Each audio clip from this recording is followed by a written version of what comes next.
Welcome to day 3 of our 21-day challenge to get healthy. Now, yesterday was a lot of work, and I wanted to share with you right off the bat today that if you showed up here for day 3, I think that's very telling in a good way.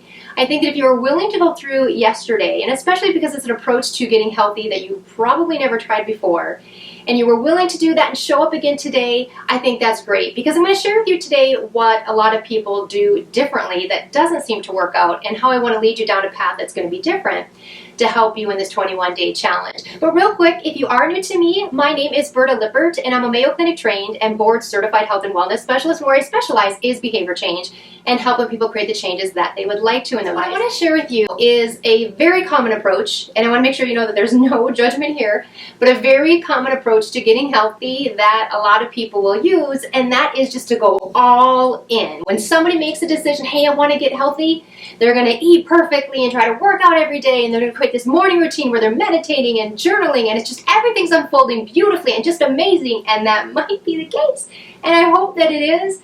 But usually, you guys, if we don't have an environment or systems or habits set up to support that, usually we can't adhere to something so stringent, especially if we haven't been doing any of that before for very long. So that's a very common approach that people will take, and unfortunately it doesn't work out a lot of the time. I want to make sure that you know, if you've had multiple attempts at losing weight or eating better, moving more, whatever it is, if you feel like you've tried this over and over and over again, I want to make sure you know that if it didn't work out before, it means absolutely nothing about what you're capable of.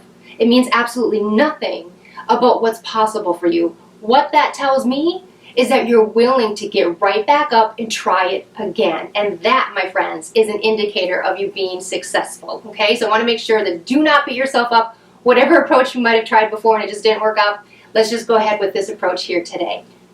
Okay guys, grab your journal. We're going to go ahead and get started with our exercise for today. This is going to be a 2-part exercise, and it's on values. We're going to have part 1 today, and we're going to have part 2 tomorrow. And I wanted to give you a heads up that this exercise, like I just mentioned a moment ago, is super valuable, probably one of the most important ones for us to go through. But it can leave you, especially tomorrow, feeling a bit uncomfortable. It may not feel very good while we're working through this exercise, but it can be transformative. And I'm going to dive into more of that tomorrow, but today it'll be a little bit more fun and again a little easier than yesterday. So in your journal, here's what I want you to do. What I want you to do today is just to step back and kind of take a pause, reflect, look at your life. You did a great job of that yesterday. What I want you to do in your journal is capture what your values are. Values are basically our beliefs, you guys. They're our beliefs and kind of steer us in the way that we behave. We all walk around with this set of values, and it's our idea of how we should be living and how we should be being. And your set of values that you're walking around with is going to be as unique as you are. Here's some examples for you guys to take a look at, just for inspiration, to give you an idea of what it is that you might want to capture. But some common values that people would have would be love, family, maybe it's nature for you, equality, integrity, maybe adventure, something that you really value, your health, money, success, education.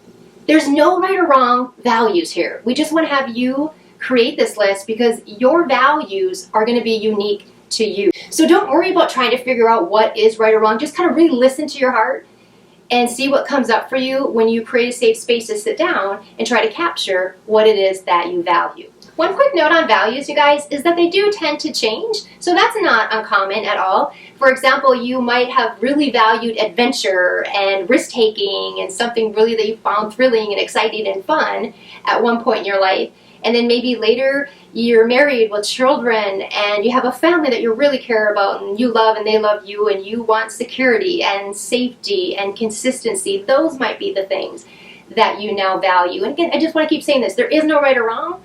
It's just for wherever you're at right now, make the list of what it is you currently value. So that is our exercise for today. Not bad, right? So I did mention tomorrow, just be prepared that we're going to face some things tomorrow. And I'm asking you to do this because I know how powerful it is in helping people find motivation to create healthy habits or any kind of change that they're looking to make. in their life. Real quick before I let you go, I wanted to ask if you are enjoying the challenge to please hit the like button on the video. It just helps me reach more people here on my YouTube channel because I am hoping to help a ton of people with this challenge. And I do appreciate you spending your time with me. I will see you again tomorrow for day 4.